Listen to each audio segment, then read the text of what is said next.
প্রথমে আসলে একটু ধন্যবাদ দেওয়ার দরকার সম্মানিত জেলা প্রশাসক, পুলিশ সুপার সহ যারা বিগত নির্বাচনে অসাধারণ অমানবিক পরিশ্রম করেছেন এবং মিলিটারি প্রশাসনও আপনারা যারা নিরন্তর পরিশ্রম করে একটা নির্বাচনকে অসম্ভব সুন্দর করেছেন।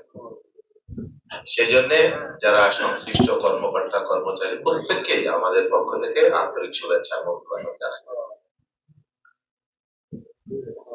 মূলত বলা হয় যে মানুষ তার স্বপ্নের সমান বড়। তো স্বপ্নটা কি আসলে? এই যে এত মানুষ জীবন দিল, কি কারণে দিল? একটা স্বপ্ন তো ছিল, একটা আকাঙ্ক্ষা তো ছিল। এমনি এমনি তো এই নির্বাচনটা হয়নি। 28 সালে নির্বাচন হওয়ার কথা। এই নির্বাচনটা তো আকাশ থেকে পড়ে নাই। এই নির্বাচনটাকে অ্যাচিভ করা লাগবে, অর্জন করা লাগবে। তার জন্য অনেক রক্ত, অনেক ঘাম, অনেক আত্মত্যাগ, অনেক জেল জীবন, অনেক স্যাক্রিফাইস এর মধ্য দিয়ে একটা নির্বাচন হলো, একটা গণতান্ত্রিক সরকার আসলো।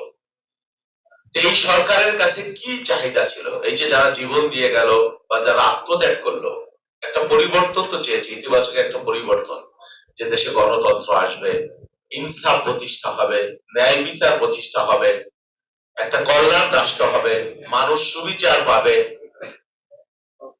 অর্থনৈতিক মুক্তি মিলবে, এই স্বপ্ন বা বেকারত্বের অবসান হবে, এই যে যে স্বপ্ন, এই স্বপ্নের জন্যই তো মানুষ জীবন দিয়েছে বা পরিবর্তনের চেষ্টা করলো বা আত্মত্যাগ করলো।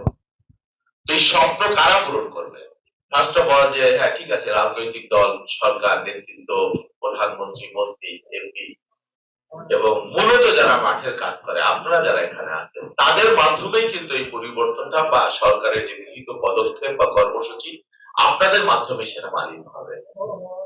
তো আপনারা যদি আন্তরিক না হন, সরকার যতই চেষ্টা করুক, এটা ঠিক প্রধানমন্ত্রী, মাননীয় প্রধানমন্ত্রী আপনারা খেয়াল করেছেন যে পরিবর্তনের যে সূচনা তিনি সেটা করেছেন, নানান ভাবে তার দৃশ্যমান হচ্ছে এবং নিজের ডাউন টু আর্থ একেবারে সিম্পল সাধারণ মানুষ হিসেবে একটা পরিবর্তনের সূচনা তিনি করেছেন। আমরা আশা করি সর্বব্যাপী এই পরিবর্তনটা শুরু হোক এবং যদি সত্যিকার অর্থেই আমরা শুরু করতে পারি এবং কার্যকরী কার্য ব্যবস্থা গ্রহণ করতে পারি, আমরা বিশ্বাস করি যে কিছুটা হলেও পরিবর্তন, হ্যাঁ মানুষ যেভাবে আশা করছে যে একটা নির্বাচন হলো, সুইচ দিলাম, সব পরিবর্তন হয়ে গেল, এটা ঠিক না।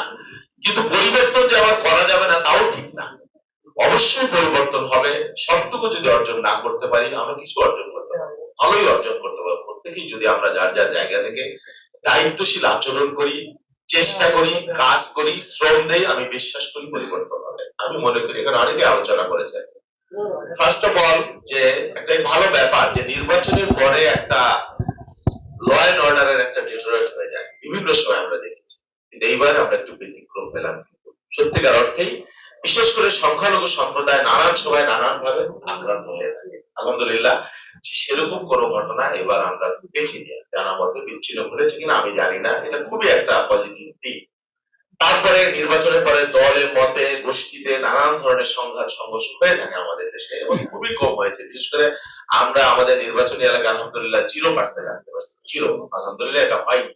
এটা আমরা সারাক্ষণ মনিটর করেছি, আমরা ব্যবস্থা নিয়েছি, আমাদের থানা প্রশাসন ব্যবস্থা নিয়েছে, আমরা এই জায়গাটা অন্তত রাখতে পেরেছি এবং কম হয়েছে, অন্য জায়গায়ও খুবই কম হয়েছে, এটা একটা ভালো দিক। তো আমরা আশা করি যে সরকার, পুলিশ প্রশাসন বা নির্বাচিত প্রতিনিধি বা রাজনৈতিক নেতৃত্ব প্রত্যেকেই যদি চেষ্টা করে, হ্যাঁ ঘটনা ঘটতেই পারে, একটা সমাজে এত দেশ, ছোট দেশ, এত মানুষ, এখানে ঘটনা ঘটবে, কিন্তু ঘটনার পরে যদি ব্যবস্থা নেওয়া হয়, প্রত্যেকটা ঘটনা যদি আমলে নেওয়া হয় এবং অ্যাকশন প্ল্যান তৈরি করা হয়, আমি বিশ্বাস করি ঘটনা কমে আসবে এবং আইন শৃঙ্খলা ল অ্যান্ড অর্ডারটাই তো ফার্স্ট, প্রথম কথা মানুষের নিরাপত্তা।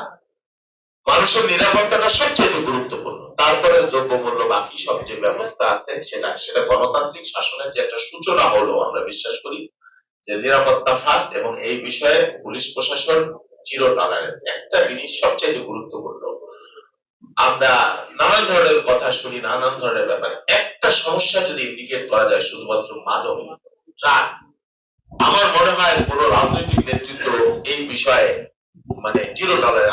আমি মনে করছি যে যারা নির্বাচিত হয়ে আসছে বা বিএনপি যে পলিটিক্যাল পার্টি, আমি মনে করি না যে মাদকের বিষয়ে কোন পর্যায় থেকে লিডারশিপের কোনো ইনফ্লুয়েন্স থাকতে পারে বা তাহলে কেন মাদক নির্মূল হবে না বা কমবে না? নির্মূল করা খুব কঠিন কাজ আমি জানি।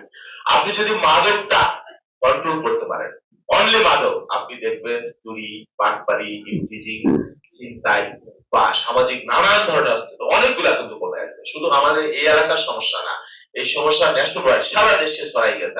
আমরা দেখি নাই ছোটবেলায়, এখন গ্রামের বাজার ঘরের ভিতরে পরিত্যক্ত ঘরে দেখবেন ধোঁয়া উঠতেছে তারা